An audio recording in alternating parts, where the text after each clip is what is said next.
మీరు ఏ పేరు పెట్టినా వాడి జీవితం వాడు నడుచుకున్న విధానాన్ని బట్టి ఉంటుంది, కానీ పేరును బట్టి జీవితం ఉండదు. దయచేసి ఈ పిచ్చి నమ్మకాన్ని విడిచిపెట్టండి. మీరు పిచ్చయ్య శాస్త్రి అని పెట్టండి అమ్మా, వాడు సకల వేద పండితుడు అవుతాడు చదివితే. నిజానికి బ్రాహ్మణంలో పిచ్చయ్య శాస్త్రుడు, దీపాల పిచ్చయ్య శాస్త్రి గారు ఉన్నాడు, మహానుభావుడు, మహాకవి.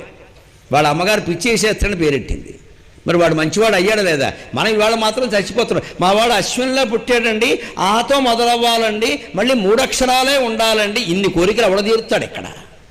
అది మళ్ళీ చివరిలో ఎర్ర అనేదో ఉండాలి ఇంగ్లీషులో, మళ్ళీ పొల్లు చివరి అచ్చు ఉండకూడదు, హల్లు ఉండాలి ఇక్కడ. ఈ దిక్కుమాలిన పేర్లు ఎవడ ఆలోచిస్తాడండి? ఎంతకీ తెవలం. మళ్ళీ ఇందులో మావగారిదో మాట, అత్తగారిదో మాట, ఈవిడిదో మాట, పక్కింటి వాడిదో మాట, నానా గొడవ ఇక్కడ. ఈ పేర్లకి నక్షత్రాలకి సంబంధం లేదు. దయచేసి ఈ పిచ్చి విడిచిపెట్టండి. నక్షత్రం ప్రకారం పేరు పెట్టాలని ఏ శాస్త్రంలో లేదు. ఇవాళ పూర్వం ఎందుకు ఉండేదో కూడా చెబుతా. ఈ నమ్మకం ఎందుకు వచ్చాయి, నామ నక్షత్రాలు ఎందుకు వచ్చాయంటే అందరికీ నక్షత్రాలు తెలిసేవి కదమ్మా ఆ పరిస్థితుల్లో. పూర్వం మీరు ఒకసారి మీ అమ్మగారిని వాళ్ళు అడగండి, వాళ్ళకి ఎవరు నక్షత్రాలు తెలియదు. అసలు ఎప్పుడు పుట్టారంటే కూడా కోనసీమలో తుఫాను వచ్చింది, కొబ్బరి చెట్టు పడిపోయింది, అప్పుడు పుట్టా. ఇప్పుడు ఎవరు లెక్క కట్టాలి ఇది? పూర్వం ఇలాగే అడుగుతారు. తుఫాను ఎప్పుడు, కొబ్బరి చెట్టు ఎప్పుడు, ఇప్పుడు పుట్టింది ఎప్పుడు, ఆ కొబ్బరి చెట్టు కిందే పడ్డా అని కూడా చెప్పేస్తుంది. అలాగే ఉండేది, లెక్కలు ఉండేది. చాలామందికి చదువు రాదు, ఎక్కడ రాయలా.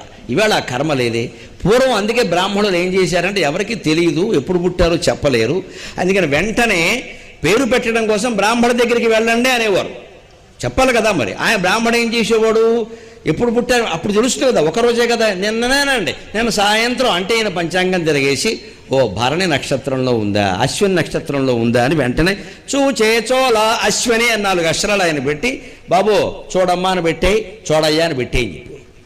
ఎందుకని? మళ్ళీ తర్వాత పెళ్లి చేయాలంటే ముహూర్తం పెట్టాలి. ముహూర్తం పెట్టాలంటే నక్షత్రం చూడాలి. పెళ్లికి తిథి ముఖ్యం కాదు, నక్షత్రం ముఖ్యం.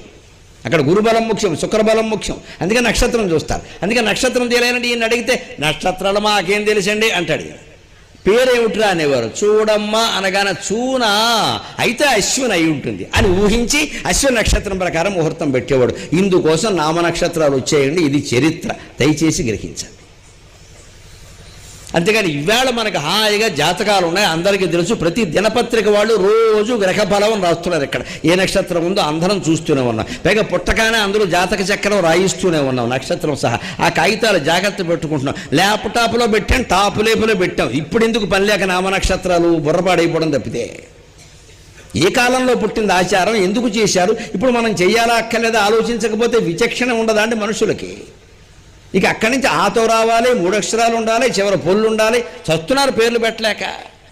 ఈ పిచ్చి వదిలేసి మనకి ఇష్టమైనటువంటి పేరు పెట్టుకోవచ్చు. శకుంతల ఎంత అందమైన పేరు పెట్టాడు ఆయన. ఆవిడ చరిత్ర ఎలా ఉందంటే, ఆవిడకి ఏమైనా అన్యాయం జరిగిందా? జరిగిన అన్యాయాన్ని ధైర్యంగా ఎదుర్కొందా లేదా?